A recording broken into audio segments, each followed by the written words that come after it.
Hello, എല്ലാവർക്കും നമസ്കാരം. എല്ലാവരും സുഖമായിട്ടിരിക്കണോ? ഇന്ന് നമ്മൾ ഉണ്ടാക്കാൻ പോകുന്നത് ഒരു ഫ്യൂഷൻ ഡിഷാണ്, ബട്ടർ ചിക്കൻ ഊട്ടി.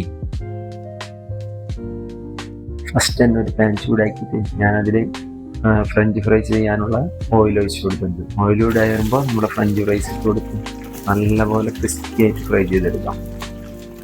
ഊട്ടി എന്ന് പറഞ്ഞാൽ അതൊരു കനേഡിയൻ ഡിഷാണ്. കനേഡിയൻ ഡിഷ് എന്ന് പറയുമ്പോൾ നമ്മുടെ ലോഡഡ് ഫ്രൈസ് ഇല്ലേ, അതിൻ്റെ ഒക്കെ ഒരു തലതൊട്ടപ്പനായിട്ട് വരും.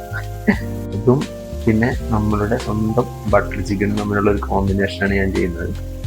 ഫ്രഞ്ച് ഫ്രൈസ് നല്ലപോലെ ക്രിസ്പി ഫ്രൈ ചെയ്ത് കഴിഞ്ഞാൽ നമുക്കതൊരു ബൗളിലേക്ക് മാറ്റാം. ഒരു സൈഡ് വെക്കാം. എന്നിട്ട് നമുക്കിതിനെ പ്ലേറ്റിംഗ് ചെയ്താലോ? നല്ലപോലെ ഒരു മല പോലെ അറേഞ്ച് ചെയ്ത് വെച്ചോ കേട്ടാ. അതിനുശേഷം അതിൻ്റെ മേലേക്ക് ചീസ്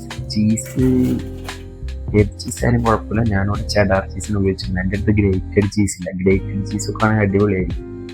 നല്ല എന്താ പറയുക, ചീസി ആയിട്ട് നമുക്ക് കിട്ടും. എൻ്റെ അടുത്ത് ഇവിടെ അവൈലബിൾ ആയിട്ടുള്ളത് ചെഡാർ ചീസ് ആണ്. ചെഡാർ ചീസ് സ്ലൈസാണ് എൻ്റെ അടുത്തുള്ളത്. ജസ്റ്റ് കൈ കൊണ്ട് തന്നെ പൊട്ടിച്ചതാണ്. പിന്നെ അതിൻ്റെ മേലേക്ക് നമ്മുടെ സ്വന്തം ബട്ടർ ചിക്കൻ നല്ല ചൂട്ടോടുകൂടിയിട്ട് അതിൻ്റെ മേലെ കൂടെ ഒഴിച്ചു കൊടുക്കണം. ബട്ടർ ചിക്കൻ്റെ റെസിപ്പി കഴിഞ്ഞ ദിവസം ഞാൻ അപ്ലോഡ് ചെയ്തിട്ടുണ്ട്. ബട്ടർ ചിക്കൻ വെച്ചതിന് ശേഷം അതിൻ്റെ മേലെ കുറച്ച് കൊറിയാൻഡറും. അപ്പോൾ ഗൈസ്, നമ്മുടെ ബട്ടർ ചിക്കൻ പുഡിനോട് റെഡി ആയിട്ടുണ്ട്. ഓക്കെ, എല്ലാവരും ട്രൈ ചെയ്ത് നോക്കണം. നല്ല സൂപ്പർ ഡിഷാണ്.